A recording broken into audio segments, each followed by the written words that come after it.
how you become good in game fast. What I always used to say is, in one hand, you want to go out a lot. You want to hit the club, hit the street, hit, wherever there are girls and whatever. And on the other hand, you want to be smart about it, okay?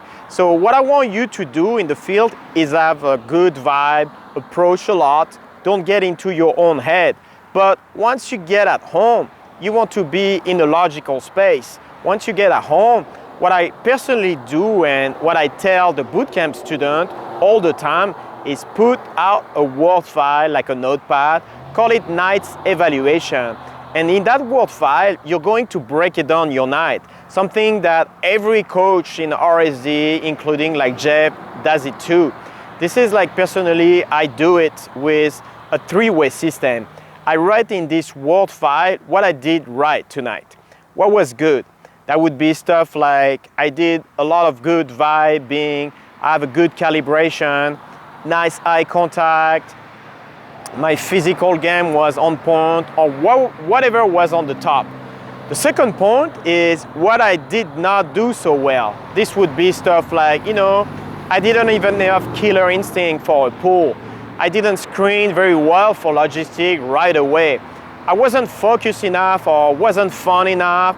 And the third point, finally, is what I want to do next time better. This would be stuff like keep up the good vibe, keep up the good physicality that I had, but add a little bit more killer instinct, approach more girls, have more fun with the friends of the target, and yada yada. So be smart about it. So go out a lot, take action, but you can get the maximum gain, the maximum value out that action by sitting down at home and thinking logically about it. Put the whole night, take the whole night apart.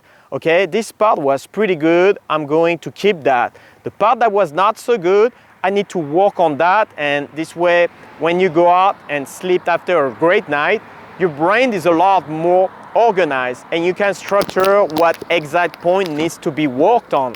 And you can actually cope with all that while you're asleep.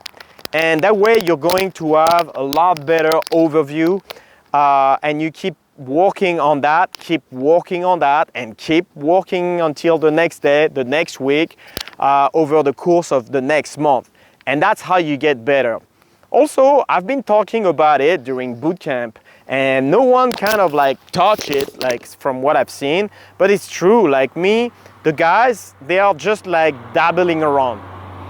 They don't take action. It's like, what's the typical scene you'll see, even where if we were going out like together in the same nightclub together, and I'll guarantee you, like 80% of the motherfucker are going to be doing it. Just like be dabbling around, throat crystaling, and around maybe staring at me or Jeff talking to someone, and that's your night. Like, that's really it. I'm gonna turn my head and I'll see you guys spend your time, your entire night just standing there, staring. It's like, what are you going to learn from Jeff talking to some dude? You may be like, okay, well, the vibe was pretty good. He made his mouth moving a lot. I guess the percentage was maybe, compared to that guy, maybe 20%, 80%, but that's your night. And then you might do like one approach, and then you give yourself this undeserved little pat on the back. And it's like one fucking set. It's like, do one little set. Like, how many sets did you do last night, okay? Did you give yourself a pat on the back, or did you go out home pissed at yourself? How pissed were you? Dude, you should be on the verge of slicing your arm pissed, like crying your pillow. Like, it's cool at first, and again, I'm not saying beat yourself down to a point where you feel like you're a victim, like build the leverage behind it, but after a while, like, enough is enough, dude. It's like, what the fuck is this shit? It's like, you're not hooking. What's one fix you could do? Because oftentimes, like, what's the problem with hooking? It just eject too early. Why not just stay in until the girls are like, listen, dude, get the fuck out. And trust me, that's a lot harder than it seems. It's like you're going to feel the uncomfortable whole situation. They're going to look at you like, hey, listen, this is a girl's night out and you're going like, cool. Anyway, so you know what I ate this morning at my work for breakfast, and they're like, dude, we're going over here, and you're just going to fucking follow every fucking set. You're just going to fucking follow. You're going to try different angle. On top of that, too much material. Did you look up on hooking last night, going home pissed at yourself? Nothing, okay? Back in the day, dudes, it's like if one little sticky point would pop up, I'd be asking my wingman, like Pepito, all the time, like all the video about that specific sticky point. Now, when I first started, all there, a lot of like already a lot of good programs were out there. Like I pay for like the natural, PIM, the 10 commandments. So I just retread them in loop, all of them, hooking over and over and over and over again. I'd look at field report. I would watch anything and just start breaking down hooking. I'd write essays on hooking. Even in my field report, like Jeff would say, if I didn't open, I have like 3 pages on that open, just like my eye contact was like straight. And then I looked a little bit on the right and this, and then she said this and that, what made me feel, and I thought this, and I break every little detail down. It's like, think about it, play it smart, step it up, be pissed. You know, I said, this is in my bootcamp too, it's like affirmations are cool. If they are true. You know, it's like if you sucked, tell yourself, I suck. You can't tap your cheek, I suck. I'm a piece of shit. That's when it works. Now, you get the leverage, now you step it up. Now, like, fuck, yeah. On top of that, too, are you getting wingman, okay? Find wingman, look at your wingman who are hooking. It's a lot more valuable than just looking me and Jeff talking to some dude. All right, I mean, that's good. It's like you want to get good. It's like you should have that fire under your ass. That's it. It's like so many guys just don't want it. They're just like slacking off, dabbling around, thinking that doing this is good enough. It's like pat on the back, rationalization. It's like I'm just part of it. I'm part of pickup. It's like, yeah, you're so cool. So many guys are part of pickup. So many guys still suck after all those years. It's like you can't be part of pickup. It's like this is a resource. But if you want to make it to the top, you better fucking start climbing. You better start climbing fucking faster than your fucking neighbor and faster than anyone else, and not let it go. Now, in terms of like wingmanship, it's like if you want to build good wingman, if you want to get good at this shit, you should be spending 2 hours at home thinking about this for every hours you spend in the club, and in fucking detail, like in fucking like painful, logical, like it's close to objective reality as your sense will allow. Understand what was awesome, what sucked. Take fucking notes on it. Take fucking notes. Take fucking notes. Ask your friend, you know, why do I suck? Listen to the fucking answer. Brainstorm it.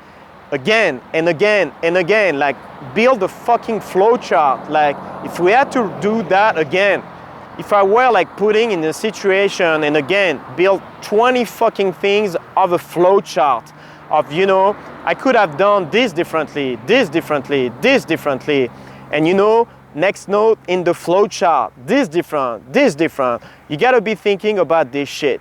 And it's like all these little 1%er, like I'm baffled. I talk to people and they want like the fucking magic pill shit. The magic pill shit is like, you know, I went out and did 15,000 or so fucking sets. And I got a little tiny little fractional piece of something for each of those. Once in a while, a big epiphany. But I went home and I thought about it and sort them out and sort them out and sort them out again. And that's how you develop the intuition, make shit happen. Like when I was like in 2018, I pushed this shit so fucking hard. In 2018, it's like hundreds of hours a week. It's like eyes banking. It's like 100 hours a week. You're like time on the cross, like thinking about in detail, like in fucking detail, like painful detail. Like in fucking detail, like in painful detail. Get rid of your ego about it. And just know like what are your strengths and what are your weakness. Find people a little compliment that you can have like holistic team. And you know, with your wingman, that you understand each other's strength and weakness. You can complement each other and fill the blanks. I push this shit so hard. I go home, you know, not a lot of nights, but few nights, I go home and like lay down on my tummy on the couch and like cry into my arm, and still in my 40s. True story, but about 3 times I did that in 2018. 3 nights I went home and I pushed this shit so fucking hard, you know. It was so fucking close. I just got lay, crying my arm in the fucking pillow.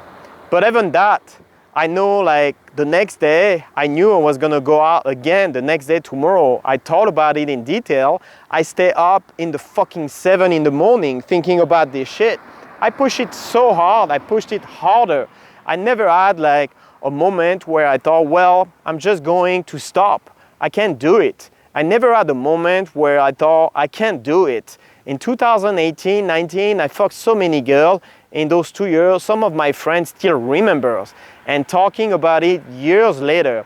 But you gotta think about the detail. Yeah, you know, it's interesting because you see me up here on YouTube and you just see like the end result. Oh yeah, this is, you know, then the result, but you don't see that shit. I mean, I remember I would go out and fucking clean my room to go out and make like my playlist, my little playlist on like my computer.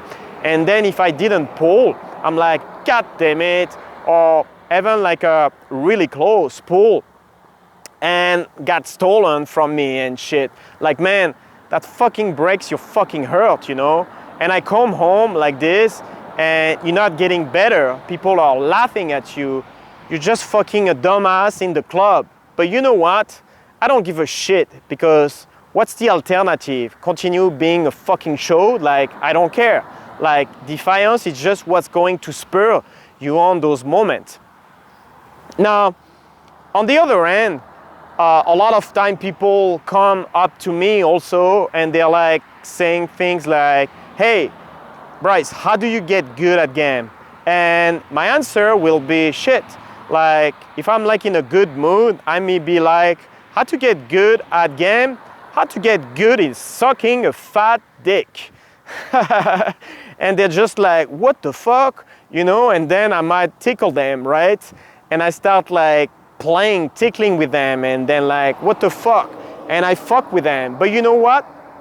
I'm saying, right? I'm just fucking with them. And then I'll start joking with them. And then I just put their hands over there and get them, you know, get them laughing, right? It's because it's like, dude, stop analyzing so much about how to get good.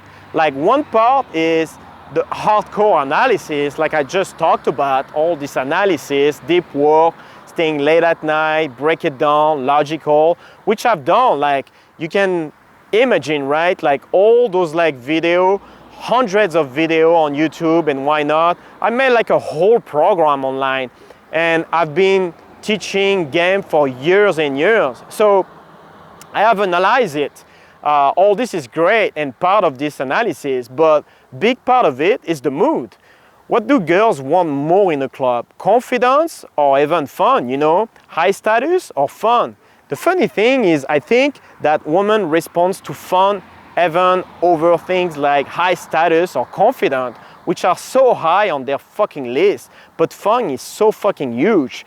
And it's like that carefree, no judging yourself kind of fun. So guys who do well in game, they understand how to be harsh on themselves, and they take action and push personal transformation, but they also know how to put themselves into a good mood and have a good fun. Until next time, peace.